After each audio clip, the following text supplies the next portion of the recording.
तो रेलवे को लेकर लोगों की उम्मीद रहती है कि रोजगार आएंगे।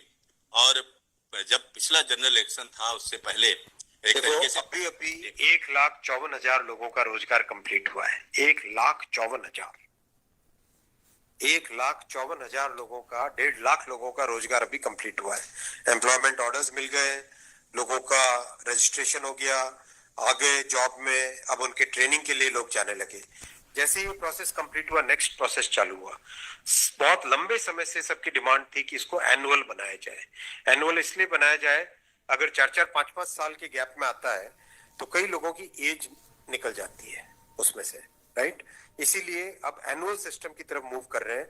जनवरी में, अप्रैल में, जून में और अक्टूबर में, इन ये चार बड़े चंक है, एएलपी, टेक्निकल, नॉन टेक्निकल और ग्रुप लेवल 1, ये जो 4 बड़ी कैटेगरीज है, इन 4 बड़ी कैटेगरीज का साल में 4 हिस्से किए गए हैं कि जनवरी में स्टार्ट करें एक जो एएलपी का, दूसरा टेक्निकल स्टार्ट करें अप्रैल में, नॉन टेक्निकल स्टार्ट करें जून में और अक्टूबर में स्टार्ट करें लेवल 1, और ये साइकिल चलती रहे।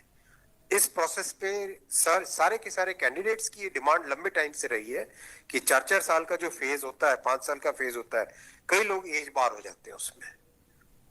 एक हर साल आपको अपॉर्चुनिटी मिलती रहेगी तो सबको अपॉर्चुनिटी मिलेगी।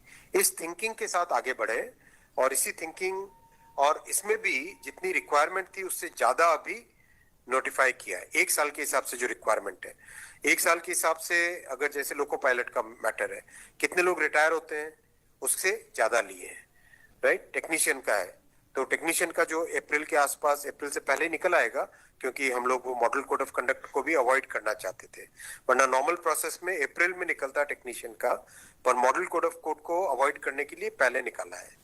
तो जनवरी, अप्रैल, जून, अक्टूबर, फिर अगले साल वापस जनवरी, अप्रैल, जून, अक्टूबर, फिर अगले साल वापस, इस हिसाब से ये प्रोसेस कर रहे हैं। सर 1 साल में कितने जॉब्स निकलेंगे इसमें? डिपेंड करेगा जिसकी जितनी रिक्वायरमेंट है। हर एक जोन की अपनी अपनी रिक्वायरमेंट आती है, हर डिवीजन की रिक्वायरमेंट आती है, कोई एस्टिमेट नहीं, हर वर्कशॉप से आती है। एस्टिमेट बनता है, बन के ही तो निकलता है, फिर एस्टिमेट बन के निकलता है ना, फिर हर एक कैटेगरी के लिए अलग अलग बनता है। अभी 1.5 लाख लोगों को जॉब दिया।